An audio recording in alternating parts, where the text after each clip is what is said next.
Oromoon wal jaalatti Oromoon maare uummata rakkoo. Waan san namoonni ni finna jee akka manguddootti oofaa ture namoota bakka hin qabne akka hin qabne beekumsa hin qabne hawaasa akka hin qabne hordoftoota akka qabu jechuudha. Isaan kanaafuu booda akka hin booteenya. Isaan kanaaf akka hin booteenya. Ijjatamtu nu boo'e. Ijji arraan tana waan isaan hojjetan nu godhate. Gurri arraan tana waan isaan hojjetan nu dhaga'u. Namicha san saaxilanii hammeessanii uummata keessa achi baasu.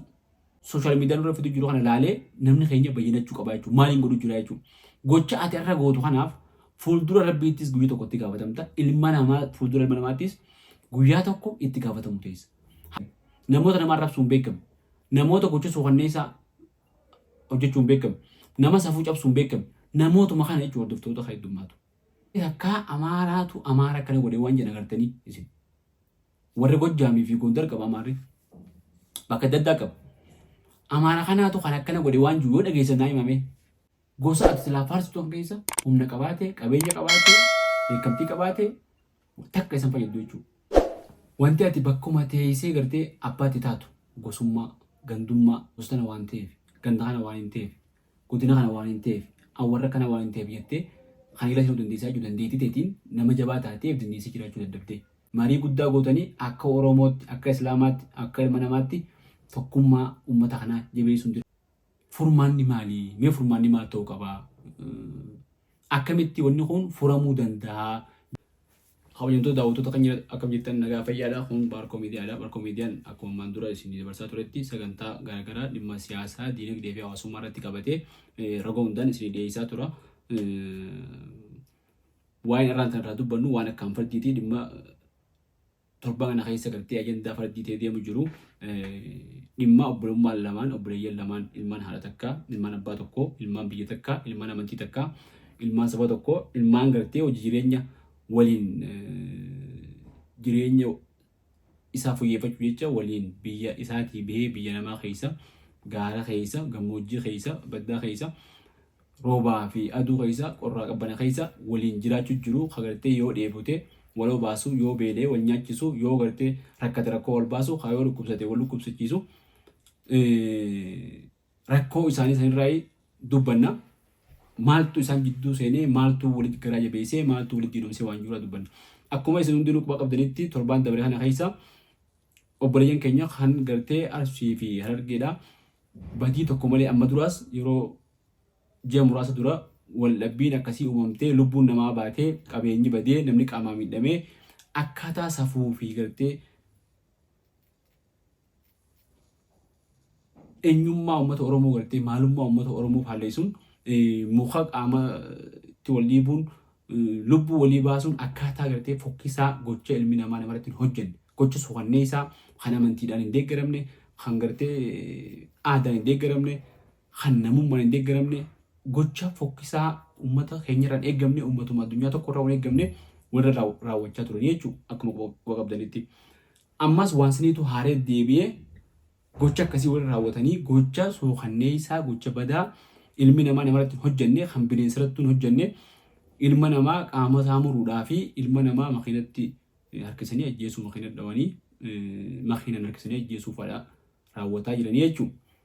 Kun maalirraa ka'ee wanni kun as gahee maaltu ta'u jira waan jiru laaluun barbaachisaadha jechuudha uummatatti. Uummanni Oromoo kun uummata akkami? Yeroo ammaan duraatiif seenaa keessatti wanni nu himaa turan seenaa keessatti waan sirraa baasii Oromoo baasii yeroodha. Ammaan dura seenaa keessatti wanti nu himaa turanii uummata gama gartee haabaa kanarraa dhufeetu uummata keenya cunqurseetu uummata kanaatu ilma namaa hedduu gara jabaataa hedduu ilma namaatti hammaataa gocha suukanneessaa raawwachaa ture ja'aniitti seenaadhaan dhagaa turre seenaadhaan akka galmaa jirutti.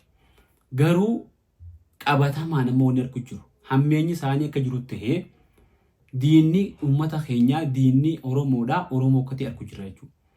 Oromoo keessaa Oromoo kutaa walitti aanu uummata amantii tokko qabu, uummata afaan tokko dubbatu, uummata aadaa fi safuu fi sankakkaa wal fakkaatu qabu, uummata kanaatu walitti deebi'ee akka diinaatti diinni akkas waliin godhu qaama wal hir'isuudhaa fi lubbuu wal baasuudhaatti jira jechuudha. Wal qabanii gaara keessatti osoo jireenya fooyyeffachuuf biyya deemanii ilmaan haadha abbaan biyyatti jiruuf jireenya eeggatu kan ilmaan asii eeggatan, hajaartiin eeggattu, kan biyyi eeggattu, dargaggoonni silaa yeroo sanatti if jijjiiruu bira kutanii biyya jijjiiruu danda'an, hawaasaanii jijjiiruu danda'an, Oromoodhaaf bu'aa guddaa buusuu danda'an, deebi'anii akka bu'aa hin buufne, akka maatii bu'aa hin buufne, akka mataa isaaniitiif bu'aa hin buufne wal cabsu jiran jechuudha. Lubbuu wal baasu jiran.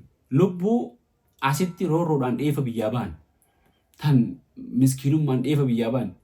Tan gartee ni carraaqannaa jijjiiramneeti uummata keenyaaf, haadha abbaa keenyaaf irkoo taanee, haadha abbaa keenyaaf duskannoo taanee, dahoo taanee jiruuf jireenya isaaniif hojjeessinee biyyaa fi biyya teenya guddifna jedhanii deeman kana paalleessanii irraanfatanii lubbuu wal baasuudhaa fi gochuu soowwanneessaa warra raawwachuudha deemanii jechuudha. Kanaaf wanni ka'umsa ta'e maali jettanii yoo ilaaltan takka wallaala. Akka walaala kiyyaatti wanni guddaan bu'uura waan kanaaf ta'ee ilmi namaa gartee sadarkaa lubbuu wal baasuudhaa fi sadarkaa qabeenya walii balleessuu qaama wal hir'isuu kanatti wanni deemu wallaala wanni guddaan. Wallaalli kun namni wallaala qabu wanni tokko isaaf ifaa fi dukkanti isaa walqixa. Toltuu fi hamtuun isaa walqixa. Karaa diriiraa fi jallaan isaa walqixa.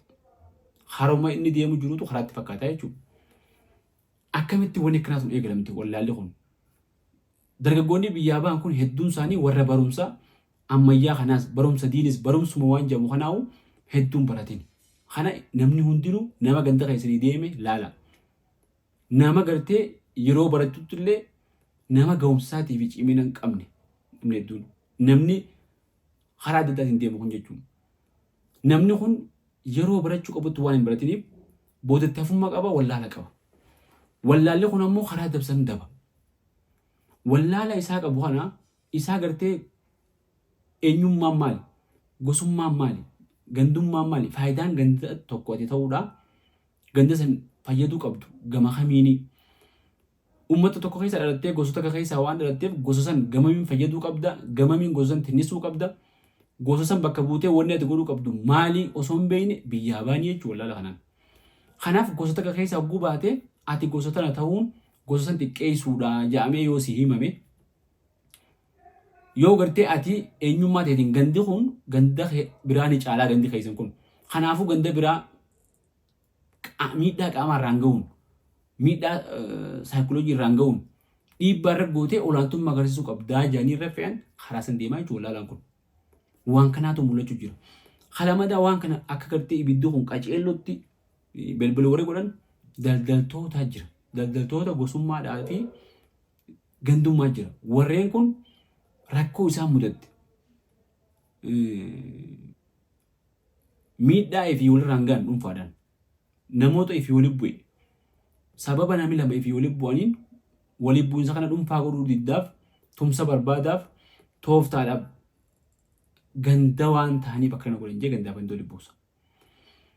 Waan gosa tana ta'eef gosti tunna akkana gootee qabeenya kiyya saamtee qaama kiyya narriftee na tumtee na miitee jee akka kiyya balleessitee jee gosatti hirkisaa jechuudha. Kalamadaa isa kana jechuudha. Warra waan kana daldalu jiru jechuudha. Warra dhimmi yoo haate malee hojiin isaan jirra.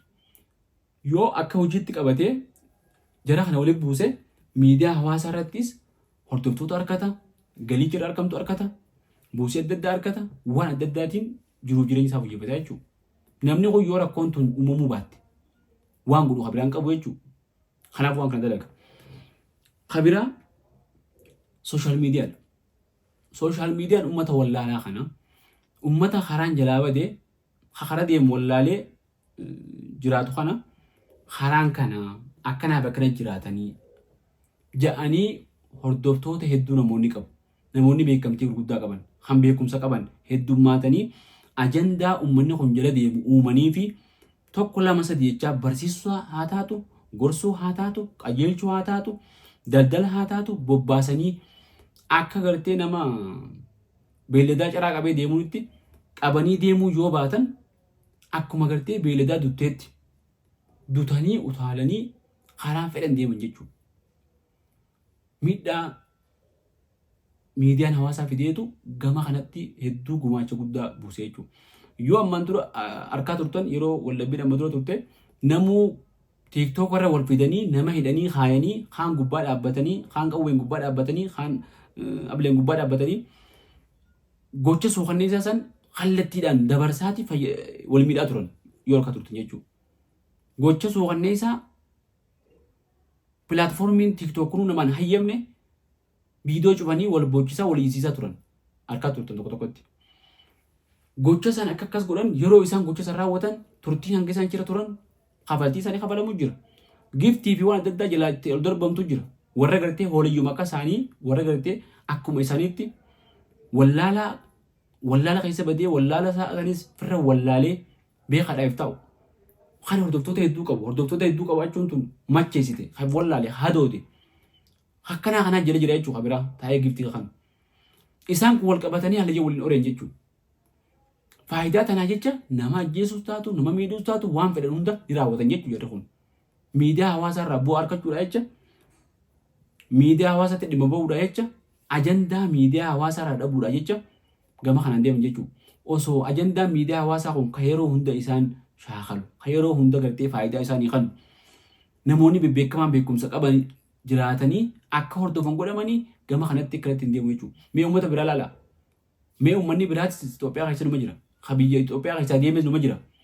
Mee akka Amaaraatu Amaara akkana godhe waan jedhan agartanii isin. Warri Gojjaamii fi Gondar qaba Amaarri. Bakka adda addaa qaba. Amaara kanaatu kan akkana godhe waan jiru yoo dhageessan naa himame.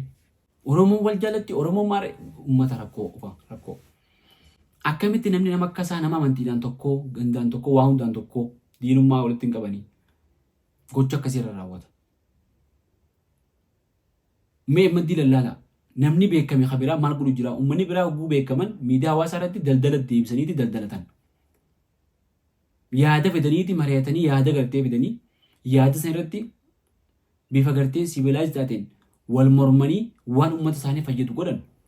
Miidiyaa hawaasaa irratti ijoollee hedduu jira tan gartee waan uummata fayyadu nama miidhame gargaaruu nama haajame haajaa baasuu daldala peejii daldalaatiif gartee akkaawuntii daldalaa walii guddisuu gama gartee miidiyaatiin hubannoo uumuudhaaf hordoftoota heddummeeffatanii waan bu'aa qabu uummataaf himuu jiran hedduu jira namoota tokko lama inni kaasuu dandeenyu jechuudha. Namoonni kun namoota kanarraa fakkeenya fudhachuu qaban malee faallaa kanaatiin ajandaa barbaadanii namoonni akkaataa itti beekamanii beektan namoota nama arrabsuun beekamu namoota gocha suukanneessaa hojjechuun beekamu nama safuu cabsuun beekamu namootuma kana jechuun hordoftoota heddummaatu. Kana miidhaa sooshaal miidiyaan irra fidu jiru kana laalee namni keenya bayyinachuu qaba jechuudha. Maaliin godhu jira jechuudha. Gocha ati irra gootu kanaaf fuuldura rabbiittis guyyaa tokko itti gaafatamta. Ilma namaa fuuldura ilma namaattis guyyaa tokko itti gaafatamu teessa. Harki dhaqu osoo dhaqu bakka dhaqayan. Osuma gocha kanaa warra raawwatanii gammoojjii keessa jirra bakka mootummaan nu garra jirra jedhanii miidiyaadhaan fuula isaanii mul'isaa viidiyoodhaan as bahanii gocha kanaa warra raawwatanii guyyaa tokko qabamuuf ta'an jechuudha. Amma dura ijoolleen qabamtee suuditti hidhaan itti murtooytee hidhaa gubbaadhaan ajjechaan itti murtooyteef akka itti bu'aa turre namuu harkaa ture jechuudha miidiyaa gubbaa. Isaan kanaafuu booda akka hin booteenya.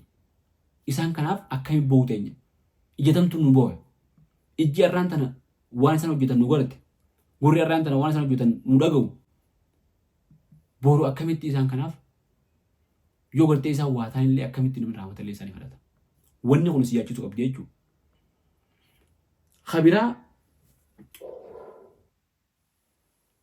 waan kana akka isiin hin furamne wanni akka deddeebitu godhe maal jettanii kabiraa yoo laaltan tokkoffaa yeroo dabarte san rakkoon san mudattee ummata waliin buuftee namoota gurguddaa hunda bira geessee sadarkaa gartee Oromootti ol guddattee akka godinaatti namni biyya jiru biyya alaa jiru biyya bakka adda addaa jiru waliin bu'aa ture.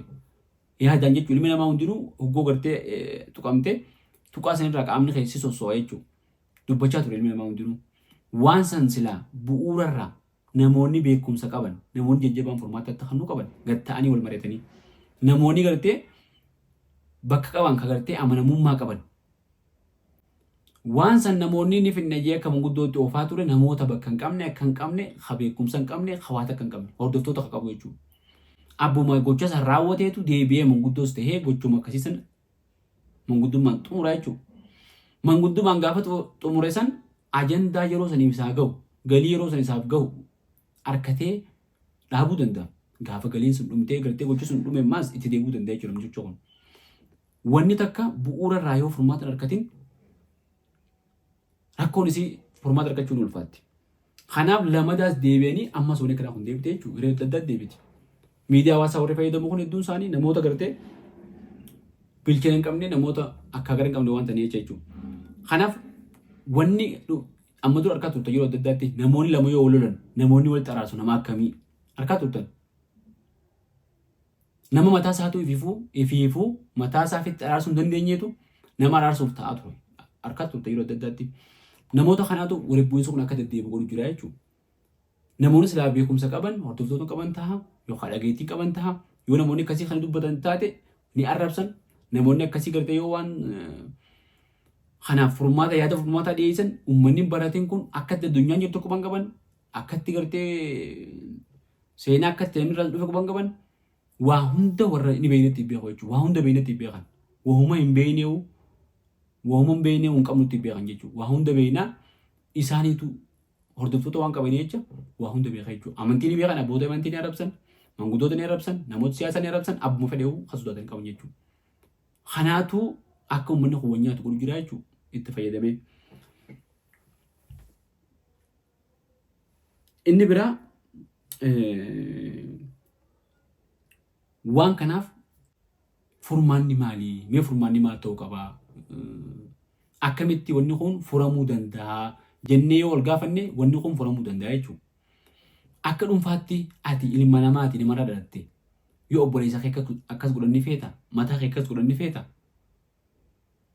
gocha namarra raawwatu san sirra yoo raawwatan ni feeta waan namaan hin feene waan ifiin hin feene namaan hin fedhan jedha mammaasatti waan ifiin hin feene takka namaanis hin fedhan hamtuu ifiin hin feene namaan hin fedhan gocha akkasii sirra raawwachuu sii biyyaa jiruuf jireenya kee fooyyessuudhaaf biyyaa bee haadha abbaa kee mana dhiisee bee yookaan ilmaan kee dhiisee bee yookaan haadha manaa kee dhiisee bee yookaan obboleeyyan kee haganaa barsiiftu dhiiftee baate sii rakkoo sana keessa jiru osoo rakkoo san keessa jirtu rakkoo saniif furmaata kan biyyaa baate yoo ichitti si hambisan ni feetaati.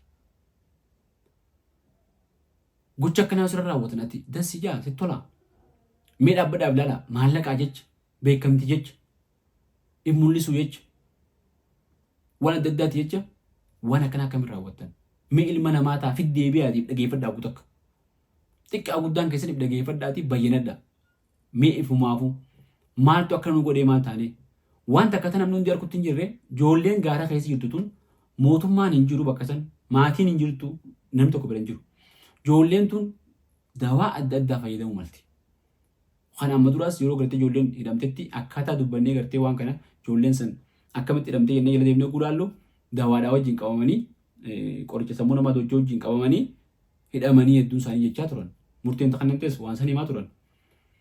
Ijoolleen gocha akkanaa raawwattu tun hadooddee qoricha san fudhattee if wallaaltee raawwachuu jirti laata. Mee waan kana dhageeffadhaa namuutu waan kana dhageeffadhaatii waan kana mee furmaatatti barbaada. Miidiyaa hawaasaa irratti maqaan isaan itti akkaawuntii banatanii yoo laaltan ijoolleen tun yeroo akkaawuntii banattu fayyadamtu hunda fayyaa qabdi jettanii yaaddan. Tokko tokko beektan maqaa warra waan akkasii hojjetu tokko tokko beektan. Ijoollee gartee qoricha kun mataa garagalche. Ha gartee bilbila harkaa qabu. Ha intarneeta qabu. Ha sooshaal miidiyaa hin jiru. Ibiddaa fi ciiddii waliin naqee jechuun bilbilchuu jira jechuudha ijoolleen tun. Waan addunyaa fi akhiraa faayidaan qabne dalaguu jiran jechuudha guutuu guutuutti. Osoo khayri irra bobbaanii humni tun osoo khayri irra bobbaate ijoollummaan amma jennu tun hoggaa khayri bobbaate ijoollee gartee akka ajaa'ibaatti guutuu ooltu. Keessaafu ijoolleen biyya Arabaa jirtu gama Islaamummaatiin hogguu dhufte deeggarsa gama Oromummaatiin gama hundaan isaanii tokkoffaa jira dura jira. Yeroo kanatti maaltu ta'e yeroo akkasitti hedduu wal lolaan ture ijoolleen yoo quba qabaatan. Ilmi namaa kun yoo toltuu dalaguu baate caljiin ta'u hamtu dalaga malee. Yeroo qabsoon jirtutti immaan dura qabsoof gumaacha guddaa godhaa turan ijoolleen tun. Qabsoon gaa akkasiin beektan amma akka ammaa kana sun ta'e jechuudha. Tokkummaadhaan jechuudha gama tokko gaafa Oromoon deemu turtetti. Akka Islaamaatti Islaamummaadhaaf ijoolleen tun gama tokko deemaa gaafa turanitti sheekotii fi ulamaa'ii fi gartee gama masjiidaa fi madrasaa fi markazaa waa hundaan dura dhaabbatanii gargaarsaa fi waa hundaan salfii duraa jiraachuu turte ijoolleen tun. ijoolleen Suudiidhaatii fi ijoollee Yemanii fi gammoojjii Arabaa keessattuu jechuudha. Biyya Arabaa kana Dubaayii kana jirtus akkasumatti. Ammaan tana hoo waan akkasii dhabde ijoolleen tun. Namni waan kahirii takka waan hojjetu dhabee lafan taa'u. Hamtuma dalaga malee. Uummanni keenya gurguddaan hayyoonni yoo gartee rakkoon tun akka furamtu barbaadan tokko faaraa waliin dhuftanii namni gurguddaan ajandaa kana laaftuu laaluu dhiiftanii lubbuu namaati. Lubbuun ilma namaa takka lubbuun keessaafu musliimaa takka qaaliidha Rabbi biratti. Nama nagayaa tokko nagayaan dalagatu hoggaa qabanii akka malee godhan. Nama guddaa gaafa kan akkas godhan agartanii turtan. Amma ijoolleen tunis nama namni eeggatu obboleeyyan nama keenya ilmaan namaati haadha namaatiif abbaa namaati akka nama godhan kun. Ijoollee tanaaf quuqamtanii namoonni gurguddaa waliin dhuftanii abbootiin amantiitii fi manguddoon waliin dhuftanii waan kanaaf furmaata barbaadu qabdanii tokko faratti. Halamadaati waan kana akka hin deebine namoota gocha akkanaa raawwatan ilma abaluu abluutti beekaman biyya fedhatti beekaman akka seeraa dhiyaatan jala bultanii saaxilu. Maatiin isaanii akka gorsan akka sirreeffaman yoo gartee dhaabbachuu baatan ammoo biyyuma fedhanitti karaa fedhaniin akka seeraa dhiyaatan godhuudha. Saaxilanii jechuudha. Miidiyaa hawaasaa irratti saaxilanii bakka hundatti nama saaxilu jechuudha. Kasadaffaa namoota daldalaaf ijoollee tan akkana godhan.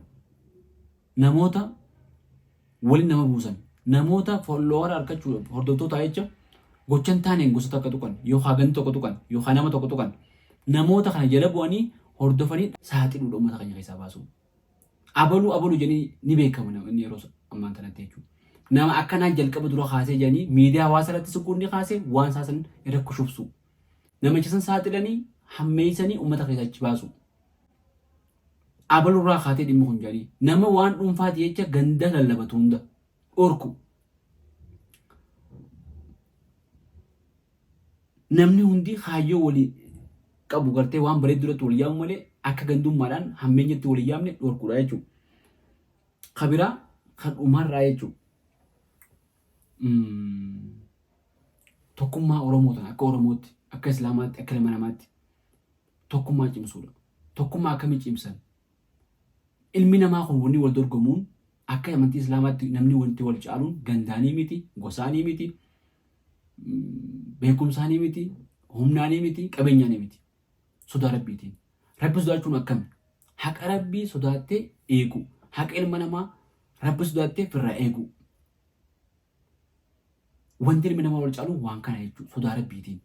Amantii Islaamaa keessatti. Akka ilma namaatti namni wal caaluun ilmi namaa amala gaarii, haala gaarii, dalagaa gaariidhaan.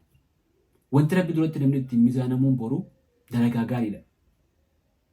Sodaa Rabbii qabaachuun sani. Malee ganda kana waan taateef ganda kana hin caaltu. Gosa waan tana waan taateef gosa tana hin caaltu. Gosti akka illee gosa akka hin caaltu. Gosa feete taate arrabsitu gosa feete keessa namni sirra cimaa bashbash. Namni jajjabaan bashbash. Harabbi bira jiraatamu bashbash. Sodaa Rabbii qabaanan jechuudha. Gosa ati silaa faarsitu keessa humna qabaatee, qabeenya qabaatee, beekamtii qabaatee takka isan fayyadu jechuudha. Wanti namni gosaa fi gandaa wal dhaadatu maali? Dandeettii dhuunfaa keetii qabaattee sodaa Rabbiitiis taatu, beekumsaas taatu, qabeenyaas taatu, barumsaas taatu qabaattee if dandeessee ilma namaarraa if dandeessee jiraachuu dandeessee ilmi namaa beekamtee jechuudha. Daldalattee yoo gartee waan kana hin qabne wanti ati bakkuma teessee gartee abbaatti taatu gosummaa, gandummaa si galtee gosa tana waan ta'eef, ganda kana waan hin ta'eef, godina kana waan hin ta'eef, awwarra kana waan hin ta'eef jettee kan ila jiru dandeessaa jiru dandeettii teetiin nama jabaa taateef dandeessee jiraachuu dadhabdee. Kanaaf waan akkanaa tan hunda dhiifnee namni uummanni kun tokko ta'ee tokkummaan akka deemu akka tokko ta'u namoonni beekumsa qaban, dandeettii qaban, dhageettii qaban gama miidiyaatiin bakka hundaa manneen amantiitii bakka gartee namni itti wal qabamu hundaa afooshaan hundi namoonni gartee nama dura jirtan hundinuu wal qabamtanii marii guddaa gootanii akka Oromootti, akka Islaamaatti, akka ilma namaatti tokkummaa uummata kanaa jabeessuun dirqamaan jaa waan kana jala buutanii gama hundaa miidiyaa hundarraa sossootanii nama sossoosuu qabdanii uummanni kun uummata akkanaan malee miti ijoolleen biyya Arabaa akkanaan malee ijoolleen biyya Arabaa ijoollee uummata kanaaf gumaacha guddaa goote gumaacha hedduu gumaachaa turte ammallee gumaacha jirtu akka durutti isin hin beenu akka isin irraa tolu akka isin irraa bareedu sunitti deebi'aadha gamasii isin irraa bareeda karaan koo isin irraa bareedu gama lachuutiinuu dhaabaa waan akkanaa dhaabaa namoota miidhame namoota lubbuu namaa tabaate akka aadaa Oromootti sirna gumaatiin akka aadaa Oromootti wal araarfannaa akkasii walitti deebina gamasiin yoo gartee namni wal dhabe hundi sirna araara qabna araara akkasii buusuu barbaachisaadha. Arraaf hedduu galtoomaadha. Barkuu miidiyaa keessanii miidiyaa kana laayik sheer sabiskiraayib godhaadha. Nu wajjin turaa sagaleen tun sagalee teessanii akka wal bira geessutti waliin qoodaadha. Yaadaas nu kannaa sagantaa teenya irratti gartee yaada qabdan gama koomentiitti nu kannaa. Nu wajjin hirmaattanii miidiyaa kana hojjechuu namoonni barbaadanis nu qunnamaa. Miidiyaan kun miidiyaa keessanii akka feetanitti irratti sagalee teessan dhageessifachuu dandeessanii hedduu galtoomaa isin jaa.